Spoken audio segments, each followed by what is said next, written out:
Howdy, partner. Welcome to one of the most northern parts of the United States of America. Travel with me upriver as we talk to a bunch of ladies and fellers and they share their tales of wit and wisdom. That's right, it's time again for Skagit Storytellers. With Miss Duffy.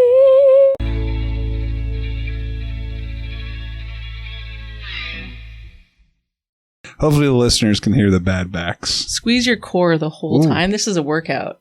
Yeah. Yeah. Because you're like an athlete now. I am. What are you up to, mileage-wise? I'm running 10Ks. No big deal. You know, just big boys running around. Big boy. Well, Or do you run with someone? I have a gang of big boys. It was kind of like Forrest Gump. They were so inspired that they all got off the couch. Now there's a big pack of big boys running with me. Are you serious? No. Oh. It's just me running alone.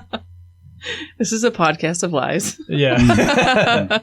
You guys are coming on to talk about Clay's album. Our album.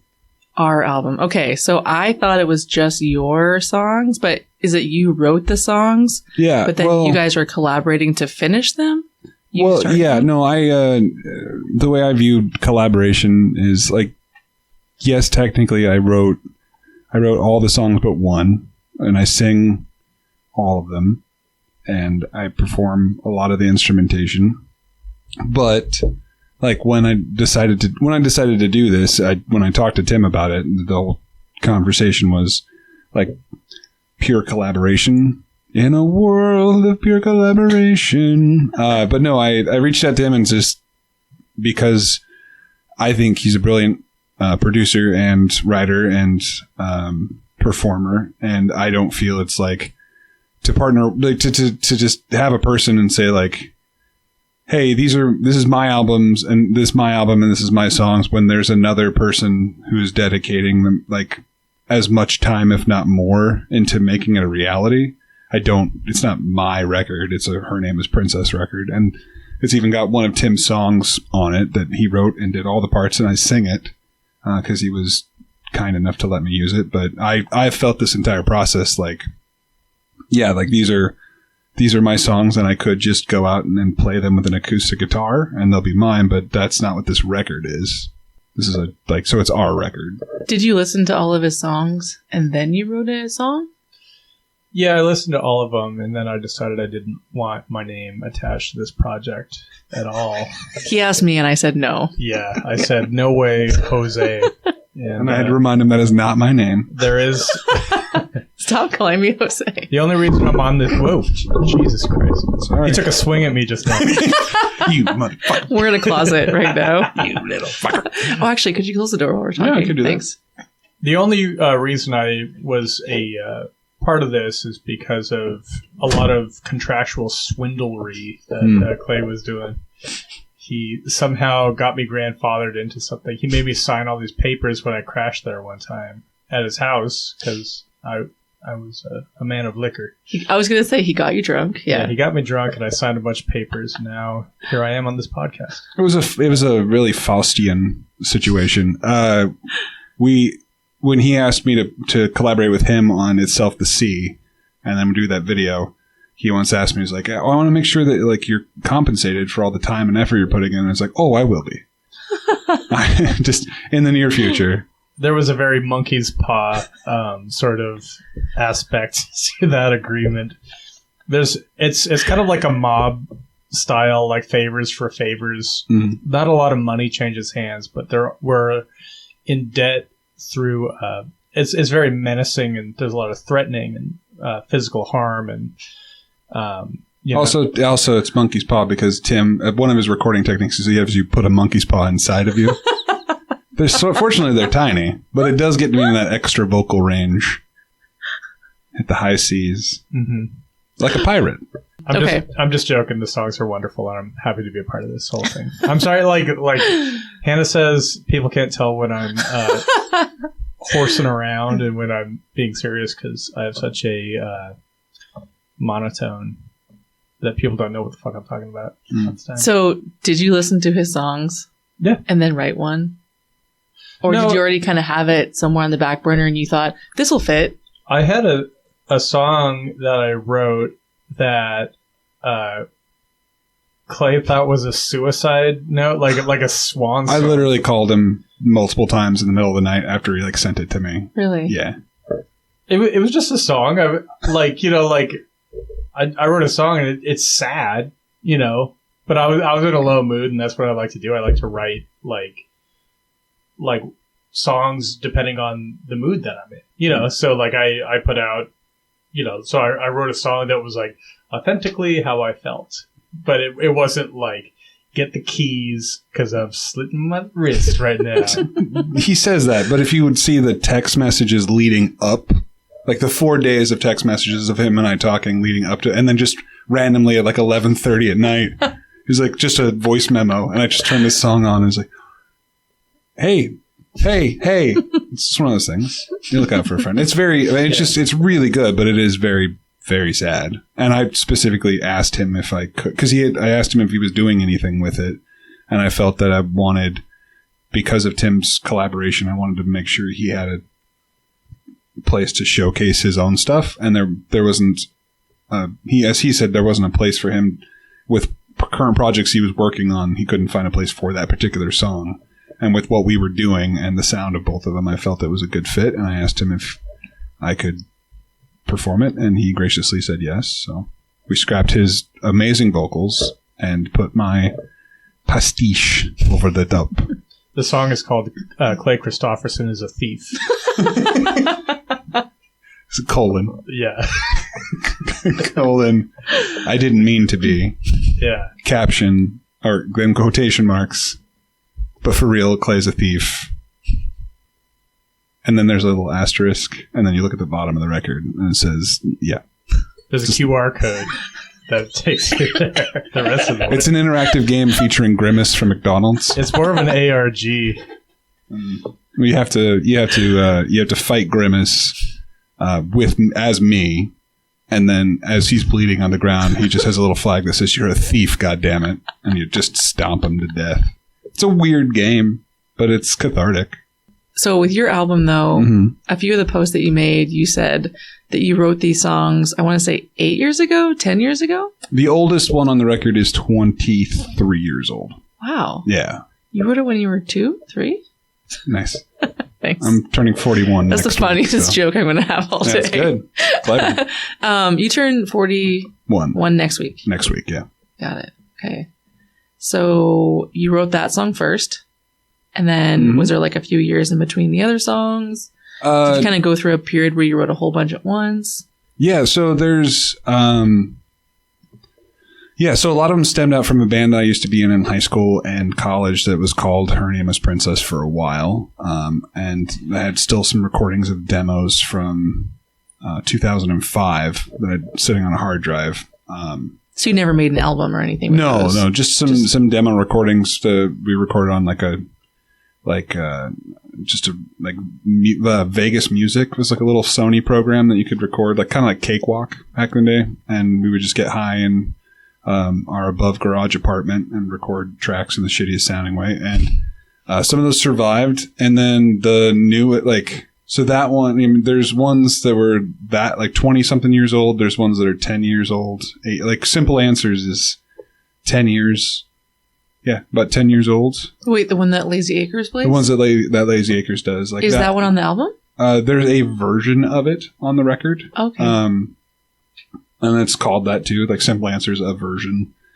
Because I still think that Wes's version of Lazy Acres is pretty great. But, very, very great. And I'm very humbled to have them do it.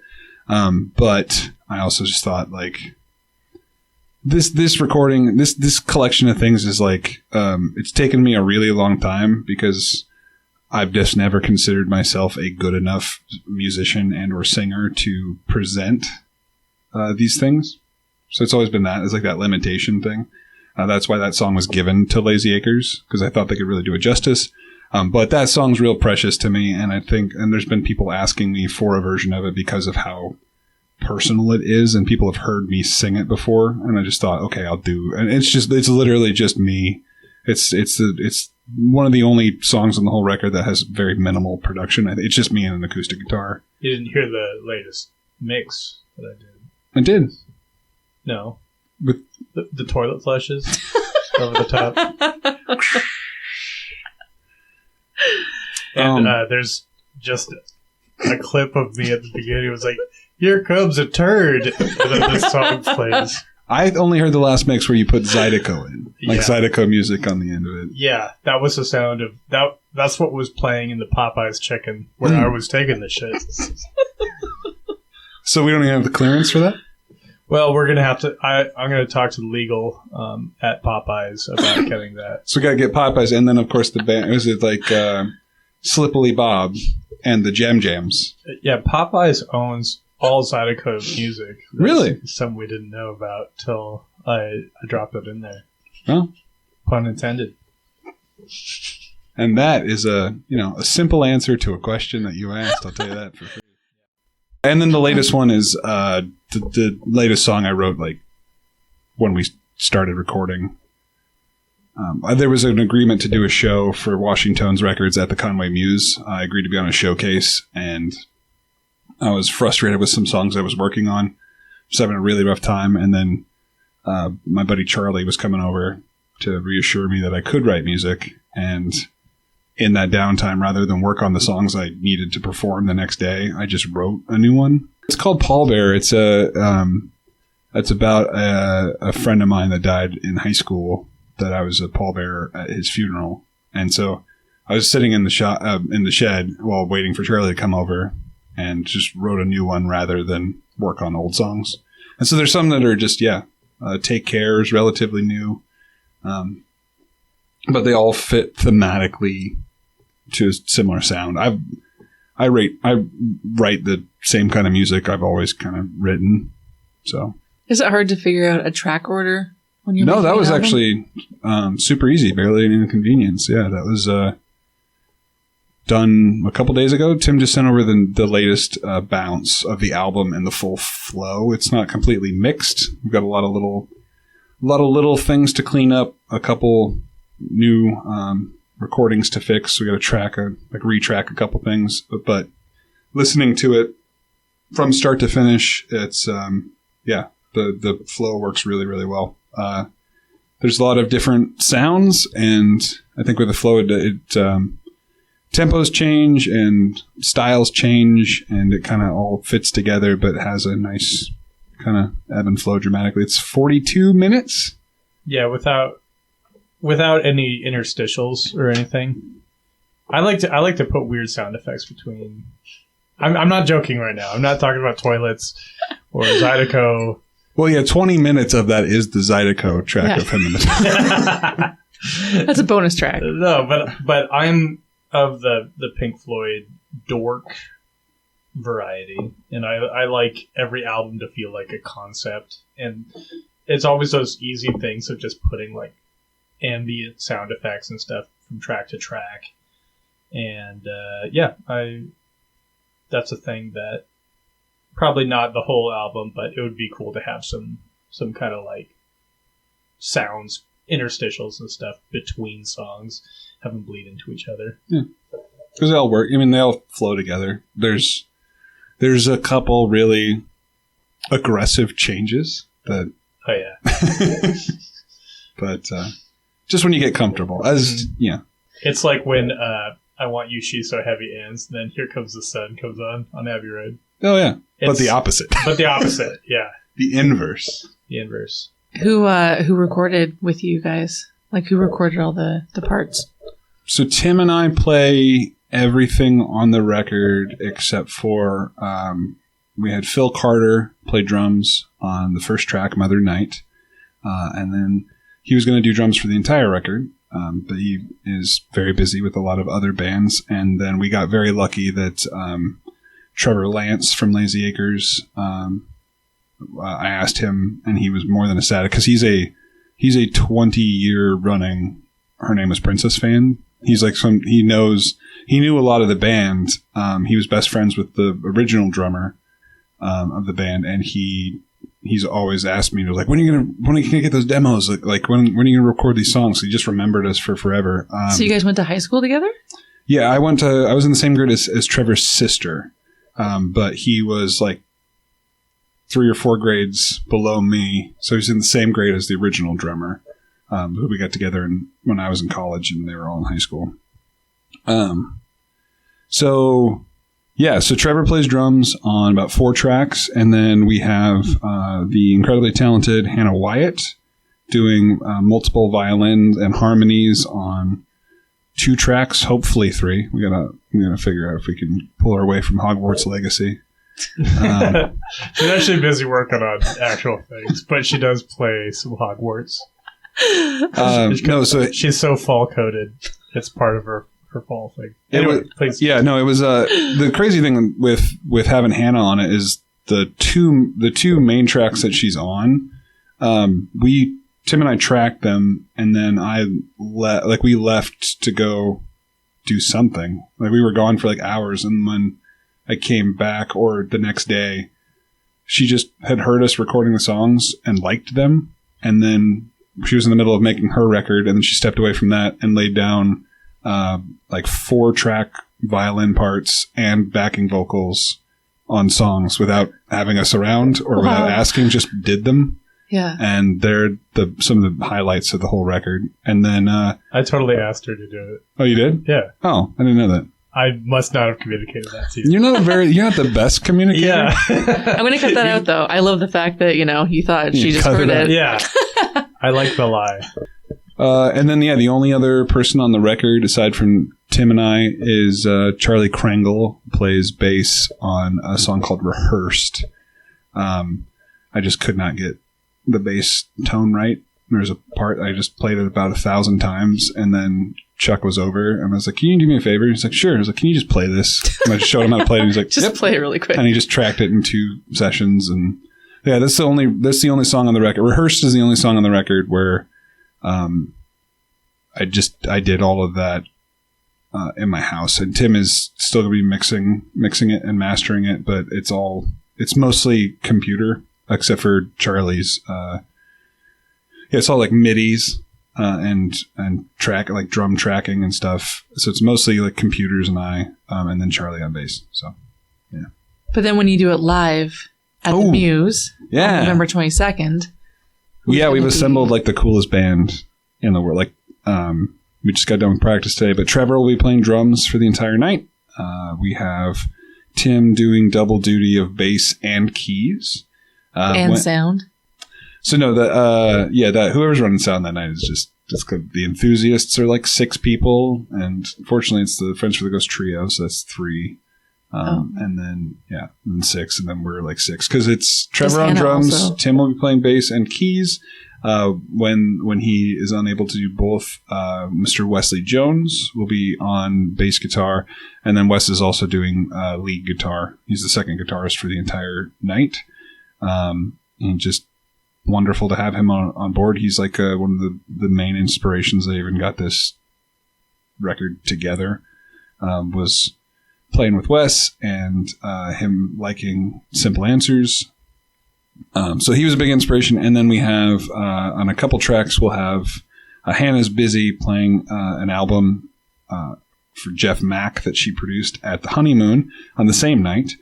So she won't be able to attend, but we do have the lovely Carly Jones and Tony Wright playing violin with us. Nice. So we'll have some strings, and we'll have 6 strings, and then we'll have some 4 strings, and no foreskin. So we'll be playing the album in its entirety. It's 42 minutes of music right now, so with downtime and extended jams and stuff, we'll probably clock in about an hour. No encore, but we'll just play it entirely, and we'll let everyone get back to their lives. And why did you pick the Muse? Or did the Muse pick you? The Muse pick you? Yes, I don't know. I was sleeping, and I woke up at a start, and then there was a shining light coming from my window, and I looked out in the field, because I live on farmland. Yeah. And the Muse on giant legs, ripped legs, in high heels, strangely enough. They were male legs, but like really strong, muscular legs in high heels, was walking through the entire building. And then, the cat that's always walking around the Muse was sitting in the center. Its eyes were glowing, and it said, "Clay, you must perform your album here." at the Muse. And then I said, no, I'm good. And then I woke up and then Tim was like, I'm doing sound at the Muse. I'm like, yeah, okay, we'll do it today. It's fine. I mean, I feel like that's like the best spot these days to have an album release. I do like it a lot. It handles, I love the vibe of the place, and it handles, like, it has enough space for a bunch of people. It's small enough that, 120 in there will feel absolutely packed. Went to Friends for the Ghost album release party, and that was sold out, and it sounded great, and it looks great, and yeah, it'll be an awesome time. Yeah, it's also an A-frame shaped building, which has been a recurring motif throughout the record of a burning A-frame, which is a reoccurring dream I have, so makes sense. Is that going to be, because I think you had talked to me about a couple different designs? So Tim and I have had conversations about physical releases. We've talked about it a lot. He and I just work on each other's physical releases all the time. We're just working on just a physical release after physical release after physical release. Anyway, so we talked about my firm belief on this, and it's not a negative. It is, I don't have a desire or an idea of grandeur that this record is going to be some massive thing. And I like the community that we're in. I like the supporters of the music that we're in. I've been a big fan of all these people, and all I'm trying to do with this is make a record that I really enjoy, that I would listen to, that I think is really high quality, to stand with the rest of everybody else that's doing some great stuff, and the people that I care about. Like, I want to make a record for the people that I care about, and that doesn't require a lot. So we don't have to drop $5,000 on 200 vinyl records or carry around a bunch of CDs. And I also didn't want people to stream it. I'm just being selfish that way, I guess. We talk about the evils of Spotify and the accessibility, and I'm completely fine with limiting accessibility. So I don't want it to be streamed or just completely like someone pulls up their phone and they're just going to have access to it. And because of that, we've decided that we're just going to be download only through Bandcamp or probably through Washington's site. I don't know if they have that capability, but we'll talk about it. I want to have the highest format possible, downloadable, and then that way, my thought is like, yeah, I really like this record, and if you want to hear it, you can get it, and it's this much, and you can pay that, and if that's too much, and you want it or like it's too difficult, you don't know how to merge it with your Spotify, and you just want it on Spotify, I'm also okay with you not listening to it. That doesn't matter. Like, it's fine, because like I said, I'm 41 years old, and I'm not going to go on tour, and we're being very just playing.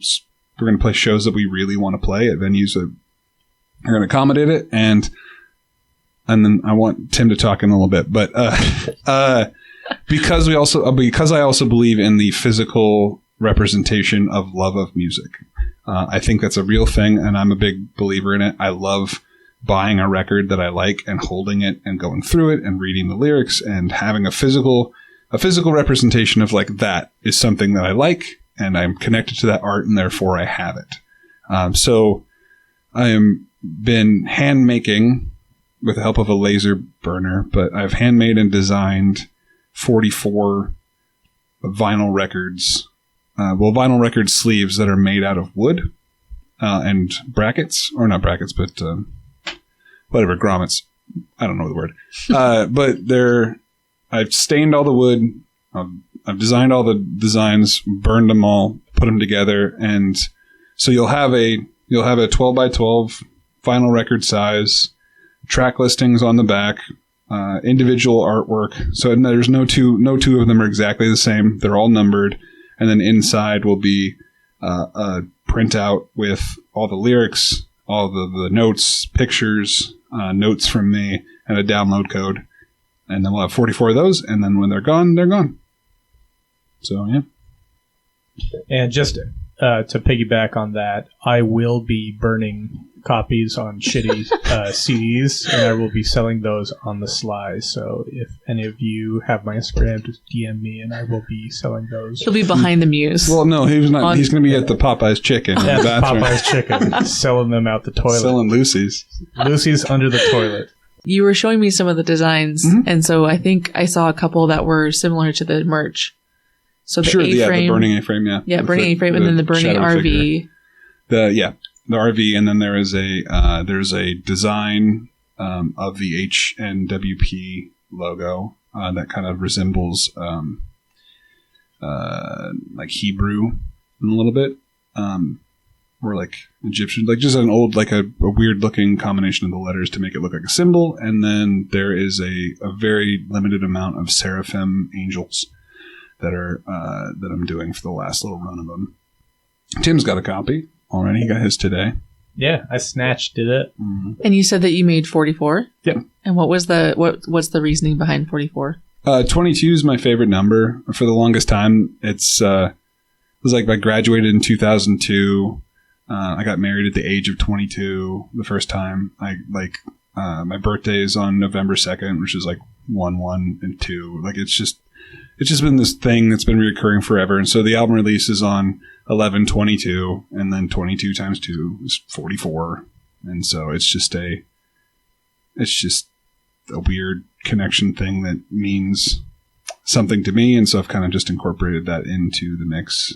Musicians are obsessed with numerology. What Jack number? White and the 3. Yeah, he's obsessed with 3. John Lennon's obsessed with 9.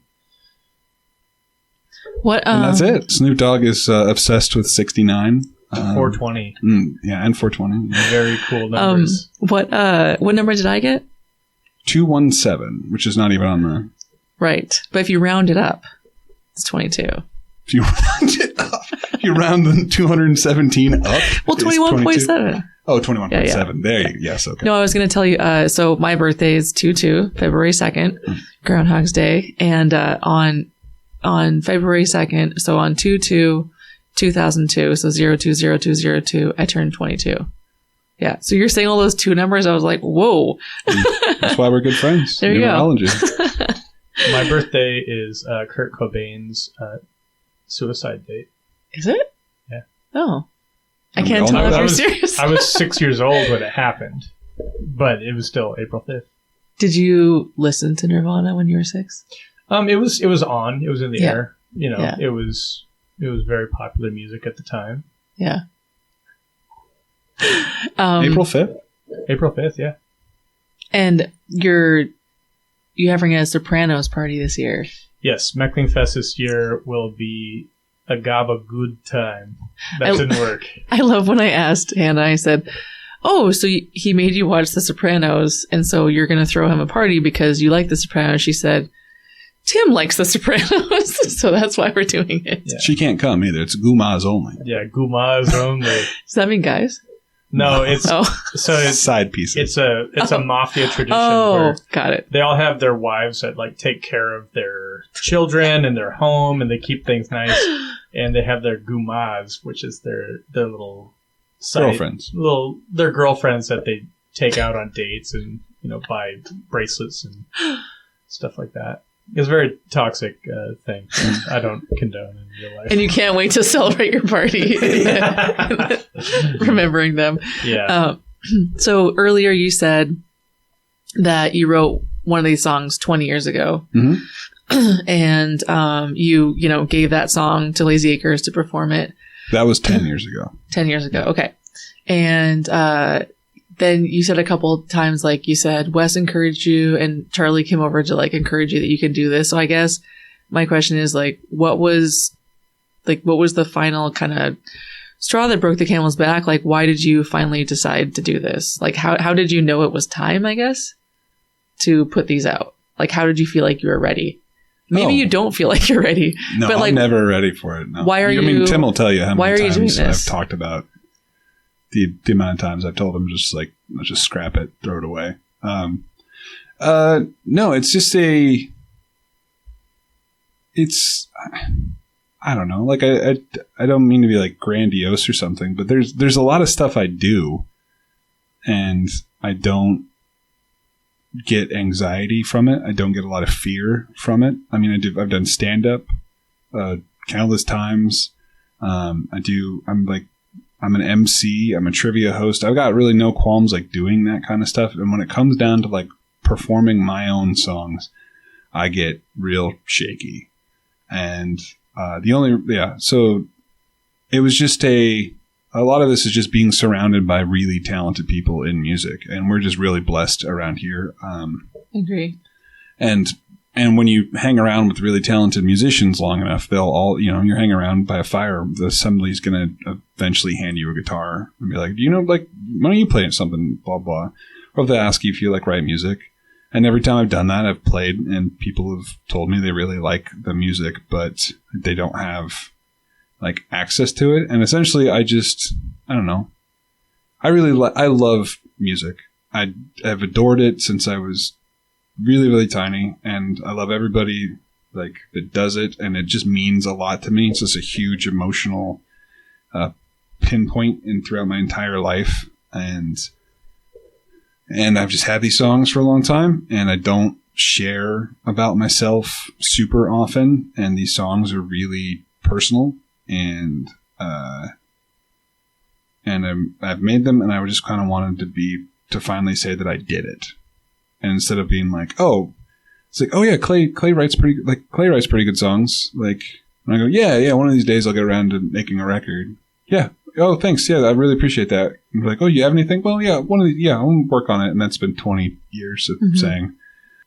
Hearing what Tim and Hannah do in the confines of their own home and what they're able to produce, and becoming friends with Tim when we were in the Bootstraps together. With Spencer for a time, and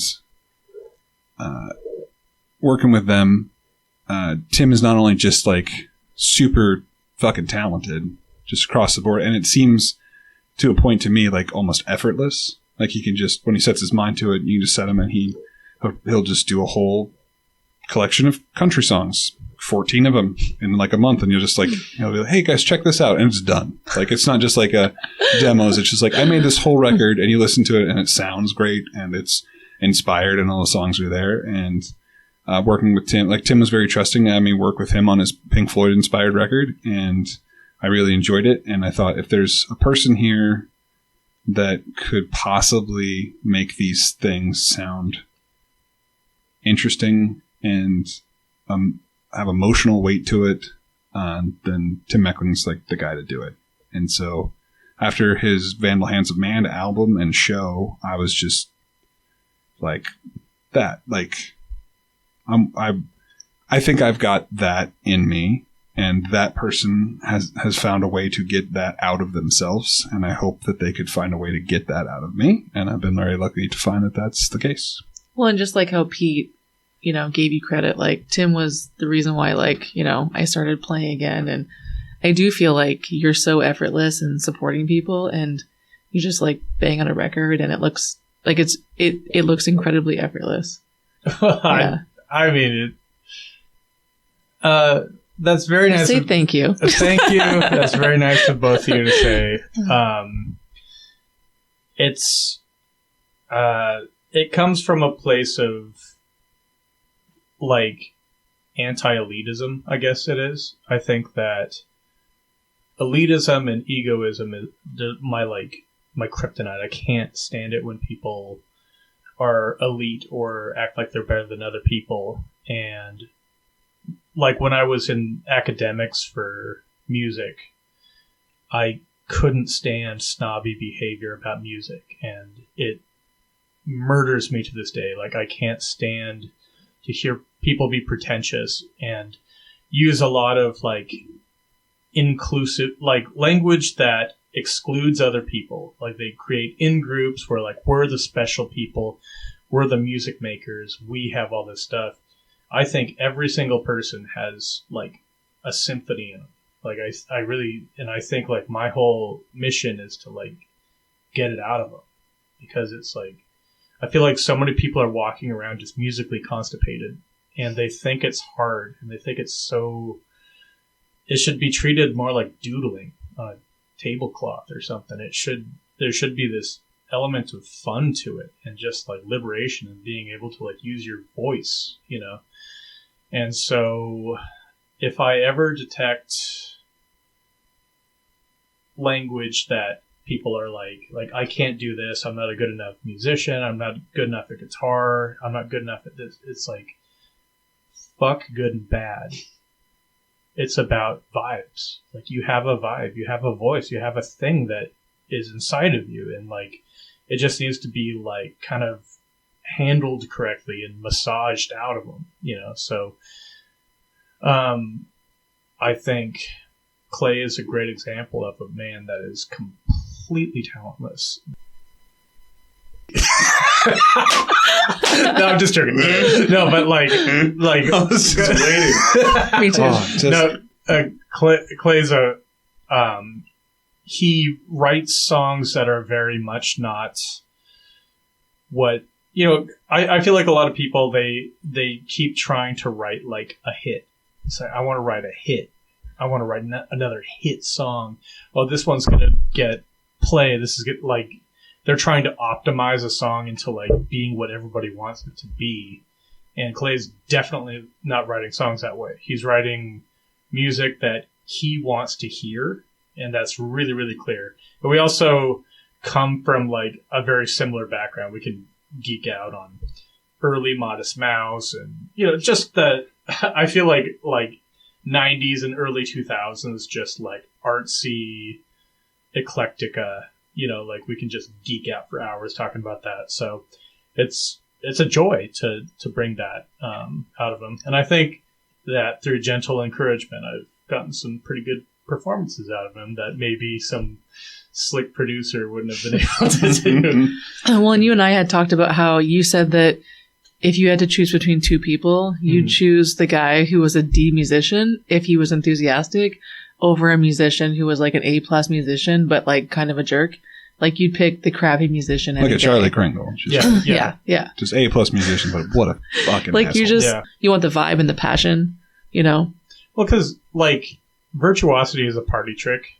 It's so cool to see somebody like shred, and you know, but like, how do you when you listen to albums, is it just nothing but guitar solos? Like, there are people that listen to that and they're just guitar dorks, and they just listen to like solo after solo, and they practice all the time. But there's that place where like virtuosity is, you know, it only goes so far. Like these are all tools in your toolbox to make like an artistic, like expressive, it like everything your fingers do is a vehicle to build up the art that you're making. So when people are like, oh, he's the best guitar player, it's like, I'm like, compared to fucking who? Compared to what? You know, like I get really like up in arms when people start using language like the best and the worst and this is better than that. It's like, no, there's no like better or worse than, it's just different. Mm-hmm. I'll say that like producing music and like writing reviews has changed the way I listen to music. Because like when I was in high school, I thought I knew everything about music, and I had very, very strong opinions about everything. Because I thought that's what like people that knew what they're talking about have, is like strong opinions. You just shit on everything. Yeah, it was like, it was very polarized, and like I had spirited debates with people. But the older I get and the more I understand about music, the more I'm like, I'll pick out like if there's like a Pitbull song that I would have like thrown up at before, I can like kind of listen. It's like this song is horrible, but I love the bass tone here. I'm gonna make a mental note of that bass tone, like, so you can kind of like parse the song, or like it's like, hey, that's kind of a cool bridge to that.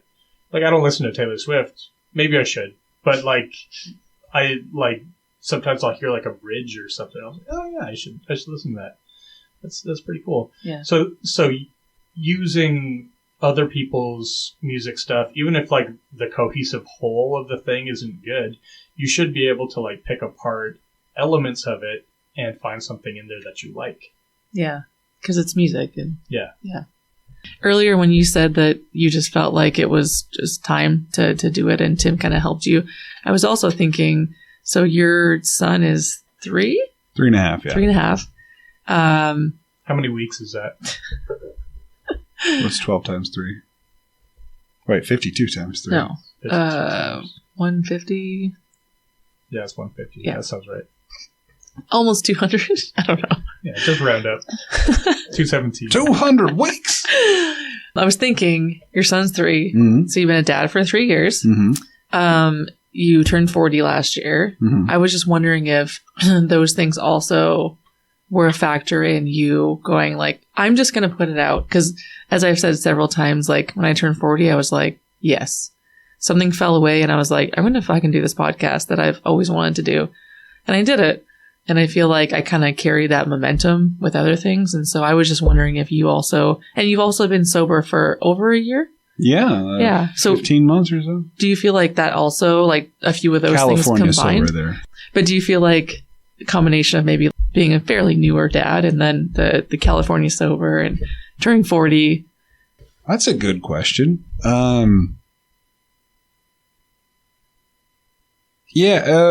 No, I don't know if I'd view age that way, but there has been a comfortableness that comes with that. Like when you hit that certain age, I've always wondered that, like when I see like people in their 60s wearing like wild, like bizarre clothing and like carrying like a crazy umbrella and a stuffed dolphin down the street, and they just do that every day and just say hi to everybody. And I'm like, what the hell is wrong with you? But it's not wrong. Like you hit a certain age, the comfortness does go with that, and a confidence of this is what I like.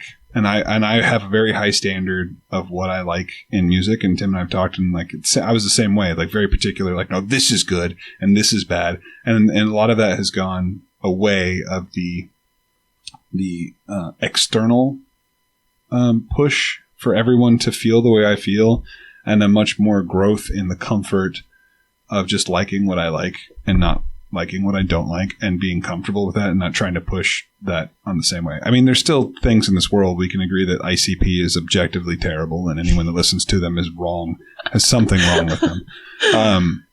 There's those things. Yeah. Man, that was a clown, I guess. Jeez. Don't come for me, please. All right. Who's going chicken hunting? We are not going chicken hunting. So no, it came along with that, and yeah, I mean it's just the comfort of that, of finally, hitting to that being on the back half of your life, statistically, being like the back half and being like, oh man, the amount of time I have wasted not doing something because of like the self-imposed, not good enough for these people. And it's just that, like, it's a nice thing that I have, because I mean, every trivia night I do, every comedy set, every video I do for something, like, I care a lot, and my abilities are limited. But hopefully, when anyone sees anything I do, you can say like, yeah, effort was put into this, and care was put into this, and I'm always trying to make sure everyone's having the best time. That people like that will put the work in. If you're asking for people's attention, you deserve, or you are required to give them a reason for that attention. And that's how I've tried to treat everything, and we're putting the work in for this record. But it is that comfortability of like, yeah, I mean, I'm happily married. I have the most perfect boy in the world. I love being a dad. I've been very lucky to be a stay-at-home dad. And that it's a kind of simultaneously of being able to put a final, like to end a chapter of a thing. To like finally go like put that to bed kind of thing of just like, yeah, no, I love music. I've been saying I've been doing this, and I've been regretting that I've been doing it for a really long time. But my primary thing I do is raise this child. And that takes a lot of focus off of myself when you put this new thing in your life as like top tier focus. And I've tried to find that balance of spending so much time focused on him to just be like, you know what? I still have worth. I still produce things that I think are worth people's time. And it's time for me to put the effort in to produce those things and be like, this is me. This is this is the art I make. And I would really like to share it with some people that I'm close with before I don't have the ability to share it. If that makes sense. Wes Jones and Charlie Krangle are two of my best friends in the world. And again, like super talented musicians, and they have been nothing but gracious with their time and their support in my stuff. Cascade Cody, another one of them, just been telling me, I just talked to him the other day. He was saying, like, if you want to make this bigger, like, I will do whatever I can to support you because you're super talented, this and this. I'm like, dude, I don't. Like, I'm not playing down on myself. I have no interest in doing show, like, to try to become a thing. Like, I just want to do this and get it out. And then the enthusiasts have been big, and like all of the Bandcamp family. It's just been such a loving thing of everybody raising each other up and just watching the talent rise. The one thing I will say that was a big push for me is this record has changed completely what it was supposed to be.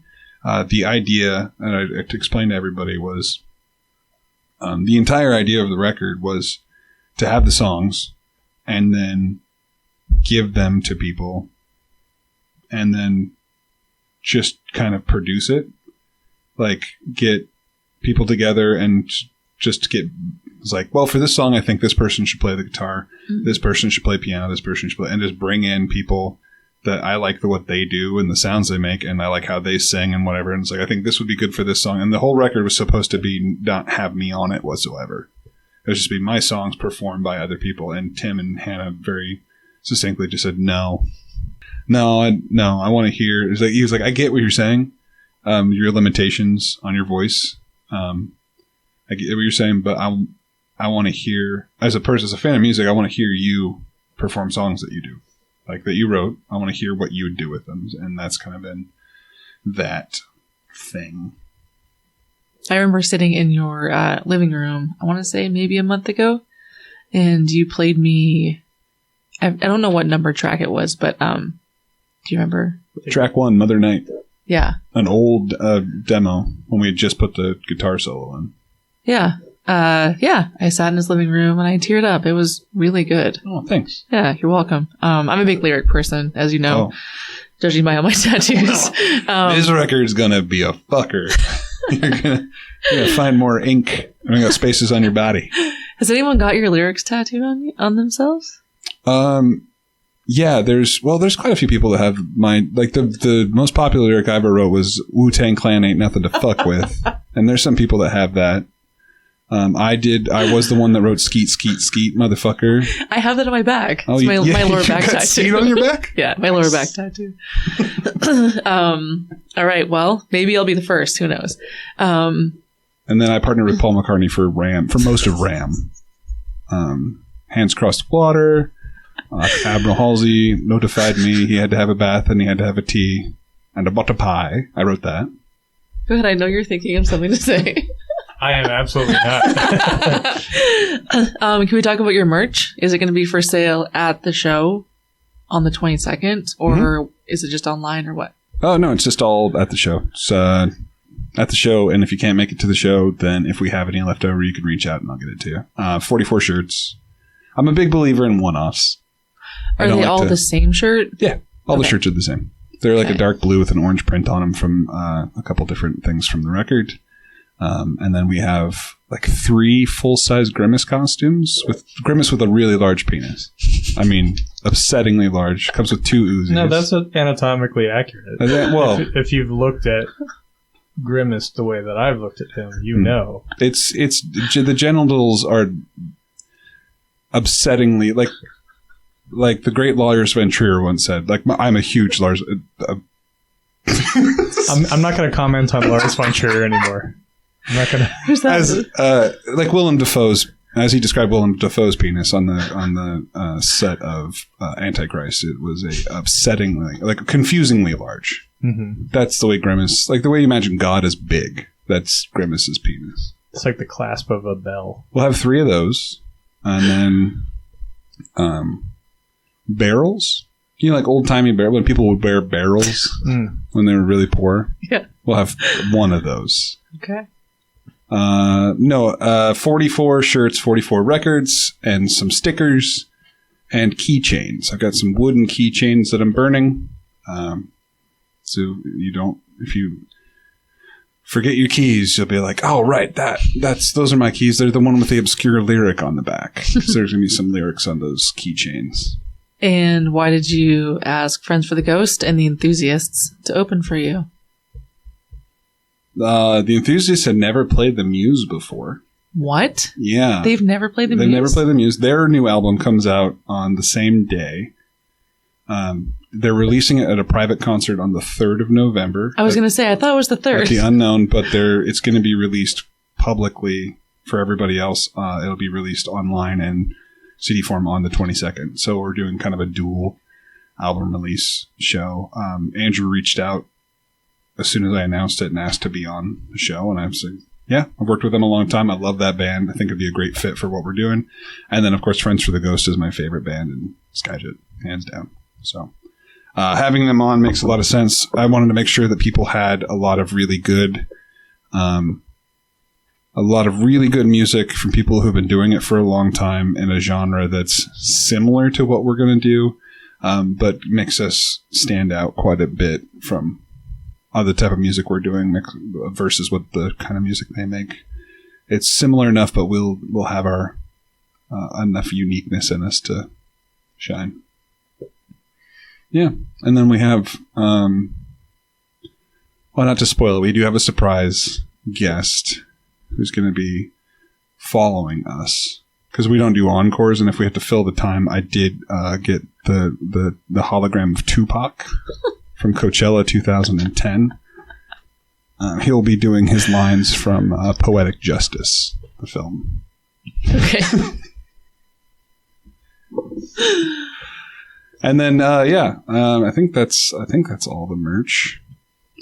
Steve Chambers has already purchased the merch. You don't have 44 of everything. You have 43 because Steve's probably already bought. Because Steve he's already secured his shirt and his sticker. You got that one in the chamber.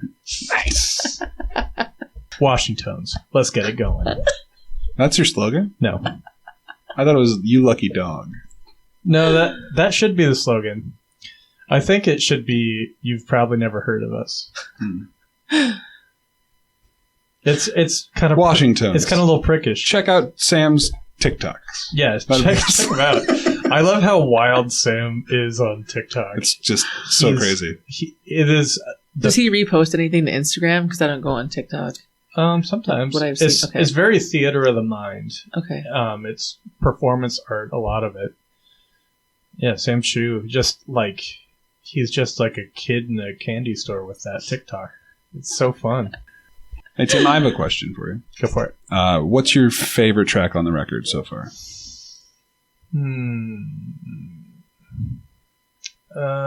Favorite track.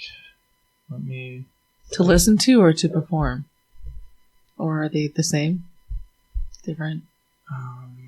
The performance of the album is a very different thing. Yeah. And we're Well, he's thinking, what's your favorite one? Ooh. Is it like having kids, you can't pick your favorite? You love them all equally? I think personally that H.G. Cedars is most people's favorite. Mm-hmm.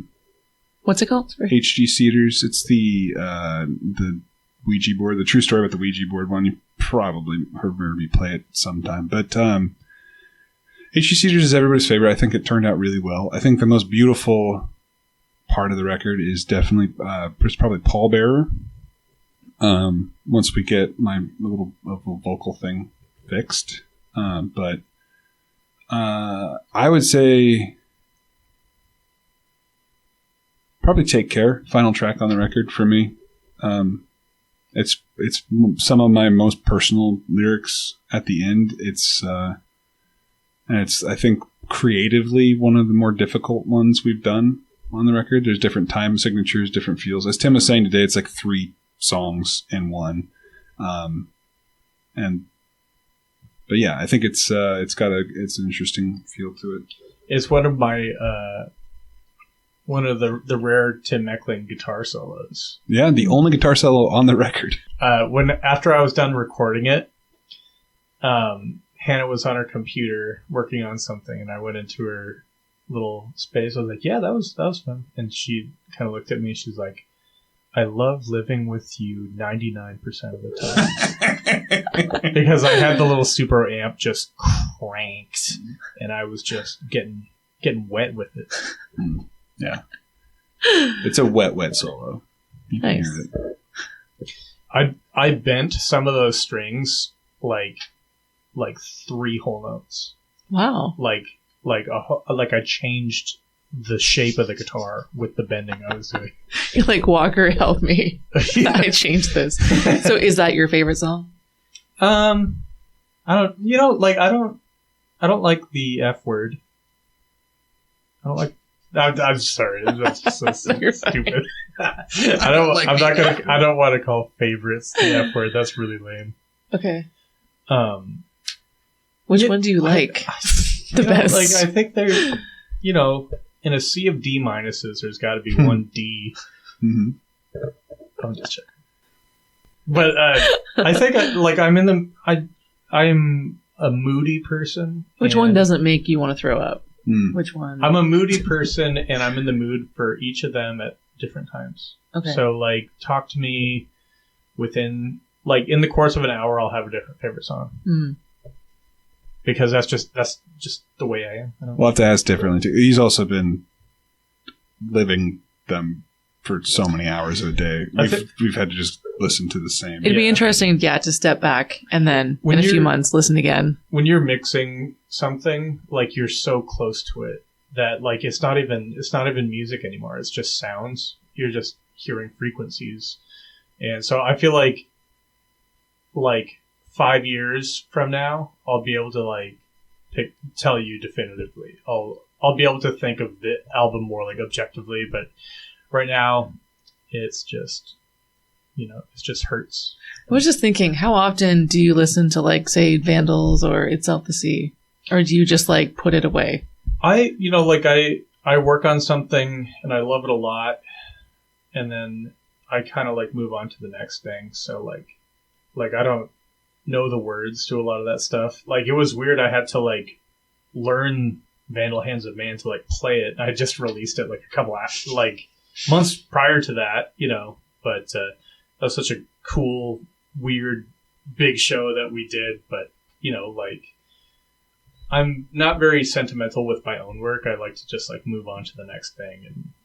And I can't imagine how classic rock people like Paul McCartney's still playing Hey Jude and stuff. I'm like, dude, that was a lot of decades ago. I can't imagine. That made me really learn, that put it to bed that I don't like to play live music unless it's a remarkable show. I don't want to just a random Thursday night at a tavern. Or, if I'm going to play live music, it has to be something it's got to be remarkable in some way. It can't just be another show. And so I think when I do releases from here on out, I'm probably going to do just one big show somewhere and make a big, stupid production out of it and then just be done with it. I mean, 3 for Vandal Hands was cool, but the first one was really I was at all 3. Yes, the first one was really the main course, and then the other 2 were very cool and they had their own vibe and stuff. Yeah. But I'd rather just have something exist in the mind's eye, as a one definitive show, and just everything else. I think Pete said that was his favorite night of performing. Was the Vandals show at the Muse? He told me it was the greatest night of his life. Aww. So. I'm just joking. He didn't say that. No, he's a sweet guy. Okay, so the show's on the 22nd. Mm-hmm. A few tickets still available. November 22nd. Yeah, we're at 30% sold, which is, I keep being told, is very good. For this early, because I feel like they sell, it's the week of. Yeah. They just fly out the shelves, yeah. Yeah. And we just did some real minor promotion more.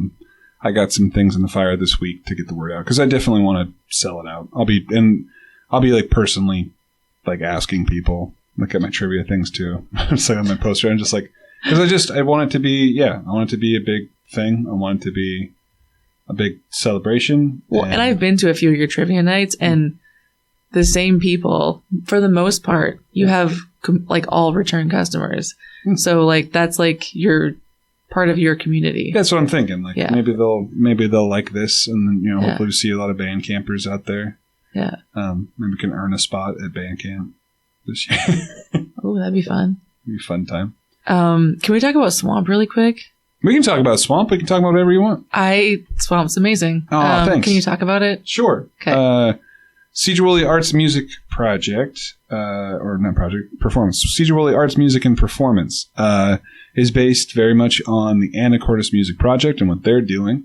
It's primarily Wes Jones and I, with help from various people like Steve Chambers and John Case and Mr. Tim Meckling and all of the bands that have come and performed, like Cascade Cody and Friends for the Ghost, and our biggest thing, and then Fanny Alger, of course. So what that is an ongoing concert series with the Siege Woolley Rec Center, which is a YMCA thing, down in the old Siege Woolley Library. We were looking at putting money into getting our own venue, and when that all fell through in Siege Woolley, I talked to Kat Lohman at the Y, and she said, well, we have the rec center, and we're always trying to do events there, so why don't you just use our space?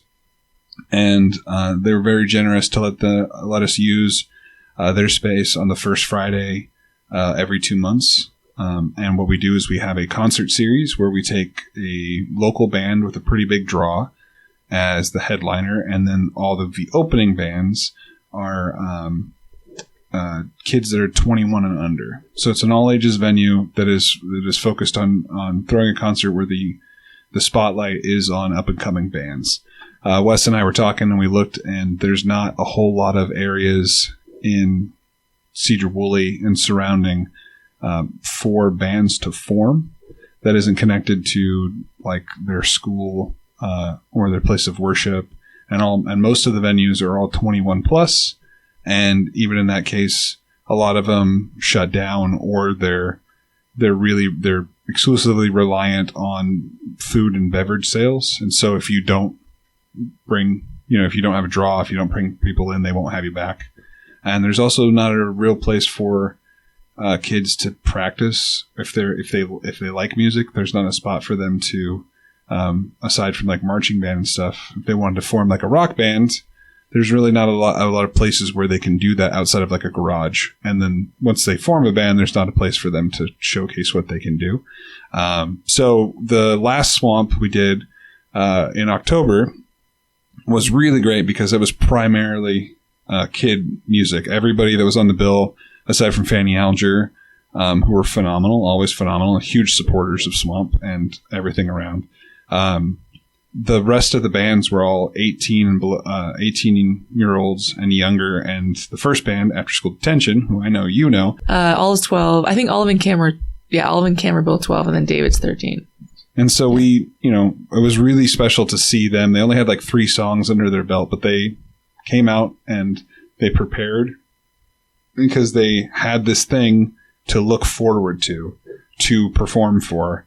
And we wanted to give that opportunity. And so we're starting with these concert series. And then I actually started working at the rec center so I can offer more things. I'm teaching a songwriting 101 class tomorrow. So before this goes out. And then we're going to start doing more classes there. And then we'll be open for signups on Fridays when they're closed. We're going to do sign up only, check in, check out, use the space for rehearsal space. So kids have a place to come and form a band and have an hour to perform. So we're just trying, but like heavily inspired by Anacortes Music Project, and just I've spent a long time working in the beer industry, and I was the event manager for a local brewery, and so a lot of my time is spent like meeting artists and bringing people in, and it was all to facilitate like alcohol sales. Yeah, and especially since not drinking anymore. Just wanted to, like Wes and I both stopped drinking around the time we became fathers. And we wanted to make sure that we wanted to have a spot where like music can just exist for the sake of music. Mm-hmm. This concert's always free. The only overhead is the labor that we put into it, but the concerts are free. They can't shut us down because we don't rely on food and alcohol sales. Yeah. Everybody that comes is sober and positive. Well, hopefully sober, whatever. But like the people coming and performing the music are not surrounded by an environment that is specifically tailored for adults. Yeah. Like it's tailored for them. So yeah, that's Old Swamp. That's what we're trying to do. So people want to find out more, they can just follow you guys on Facebook. Currently on Facebook, yeah. I've been real bad about that. In January, we're going to work on becoming a real thing, and maybe get some grants so we can have people like Tim Mecklings work on our website and write things for us. He's a good website guy with Washingtons. Or we can have like a Liz Duffy. I'll teach kids how to podcast. That'd be fun. That'd be rad. How to be a radio DJ. Podcast studio, radio DJs. Get them all involved. But yeah, that's our big thing is once we get to that stage, we'll start actually doing the stuff we're supposed to. But Wes works full time and he works like 50, 60 hours a week. He's blue collar Wes Jones. And then, yeah, you're a little busy. I'm busy with a 3-year-old. So, yeah. But yeah, that's Swamp. And Her Name Was Princess, November 22nd. The album will, I didn't know if I mentioned this, but yeah, the album will never be available for streaming. So this is your only chance to see you can it. always get it on Bandcamp. We'll be there. Or if you meet Tim at the Popeyes. Or the Popeyes bathroom. It's my Popeyes pop-up. But yeah, that's the whole thing is like, we're going to do this big concert. We hope everybody's there. We want to give you a chance to get the record. If you don't get a physical copy, you can find it on Bandcamp. And that way I can always make sure that I compensate Tim and myself for the work we put into it. And we appreciate everybody's support. We just, honestly, I just want people to like it and know that a lot of work and a lot of intimacy was put into it, and there's 30 minutes of us fucking physical intimacy. No, I mean, like, there's just a lot of personal stuff, and a lot of it was put into it, and I just hope that you enjoy it. That's essentially, we just want to make music that we like, and we hope other people like it, and that it means something to you as much as, or at least it means a little bit to you, because it means a lot to us. Don't speak for me. You didn't even have a favorite song. You couldn't even name one song you like. Well, name one song. Name one song. I can't even name a title right now. That's what the real thing was. I forgot all the names. That's fine. The one that's in F major. Toe tapping one. The one you're like, oh yeah. The one that makes you go, yeah. There's that song. Yeah, there are a couple sexy moments on the record. I'm not even joking. Like, there's some sultry moments. So if you want to groove to this record, you can groove. If you want to dance, if you want to rock out, there is a pretty heavy little number that'll probably make you turn down. It's at the concert. I will literally be saying, like, this next song, I'd like to request my mother go downstairs and order a drink at the Speakeasy. She's gonna hate it. Really? Yeah. Hey, your parents are both coming. Maybe. We'll see about my dad. We'll see. If he finds out that my mom's going to be there, he'd probably be like, oh, I just can't do it. I can't. He's not going to listen to this either. It's not about him, so why would he give a shit? I will say before we go, I was thinking about what to say about you guys, and then I realized that I can't say it because I'm just going to start crying. I'm just like in that mood. No, you guys are just awesome. And stop it. That's it. That's gonna make about to drop. Just, she was about to drop a slur, and that's why she. No, like I just think about we did the radio show like a few months ago, and just life, and I just want to say thanks. Well, thank you. That's an honor to be your friend. Yeah, thank you, and letting us use your platform to promote ourselves, and just you're a great person to be around, and you're a wonderful person to talk to, and you take a lot of care into making sure that people are heard and get a chance to express themselves, and it's not something that everybody does, and you're just a kind-hearted person, and it's just an honor to call you a friend. Thank you. What Clay said. Top that dick. Just, whatever. I love you, Lena. You're the best. Wish you the best. You've done. No, I'm just joking. I don't. I'm like new to this whole Skagit music scene, if you want to call it that. But I don't know nobodies. But you've always been kind to me, even when I didn't deserve kindness. So thank you very much, Liz. I think we should end on that. That I don't deserve kindness sometimes. No, we're gonna end on this song. Let's just. Do you want to play a song? Let's perform track 9 right now. Acoustic, or I mean, acapella. Here comes a turd. Yeah, and then it goes a little something like this. Do up, do up, do up, do up. Where are you? I don't remember the songs. We established. Is that really track 9? No, it's when I see the sun, I'm shining through. It's a telephone line by ELO. Oh, yeah. Okay.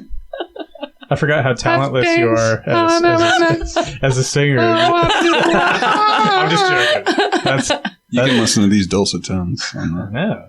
No, I don't need to. I mean, if you want to tag, we can give you like the Aloft demo. You can tag at the end of this if you want, but okay. I don't need to perform. Okay. Yeah, when you're speaking the whole time, like hearing you in the headphones right now, I'm like, I'm gonna turn down the 200s on this. Oh yeah, that's all. I usually sing higher. But there's like how it sits in a mix. Sure. Yeah, my 200s are a little high. 200s, a little toasty. Most of the album I sing like this. Yeah, but in I know in the darkness is calling. Scooby Doo. In honor of your obsession with numbers, I boost 440 hertz on every song. Did you? Yeah. So that's really nice. There's a frequency in there that's going to be real loud.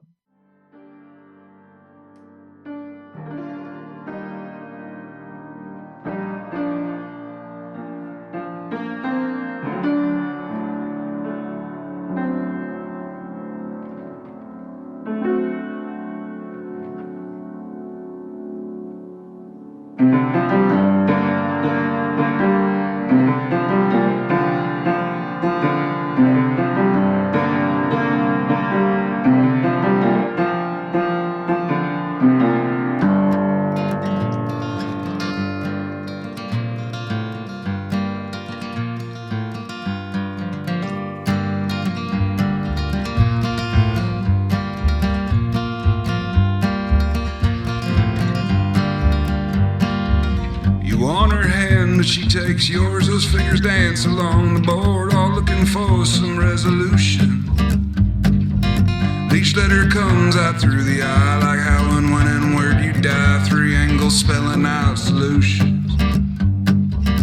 You dabble with the dark you get to ask a soul that time forgets. If there's a moment, then it's now. Well, H.G. Cedars died in 1945, and he ain't got time to save anyone anyway, no how. And you don't take advice from anyone who's 6 feet underground.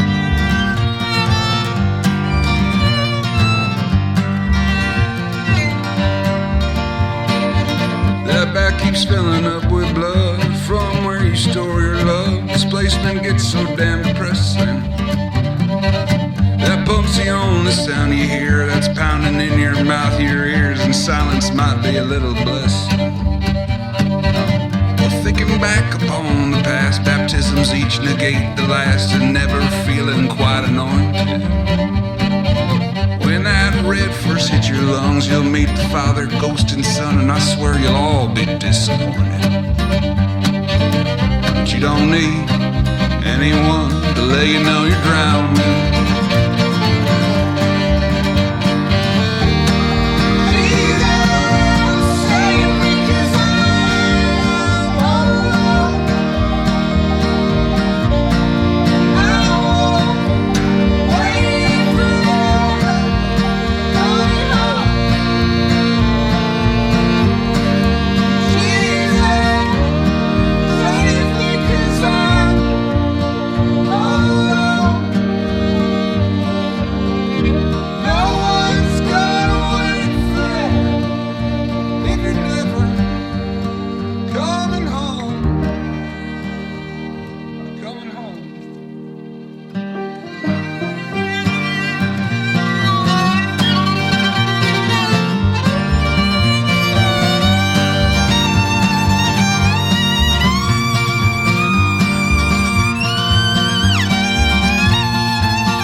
playing in the dark, blinding, gliding on the spark, amused and frightened from confusion. Speaking softly with the dead, of playing tricks their hands are led to, secrets leaving no conclusion. And I won't take advice from anyone who's 6 feet underground.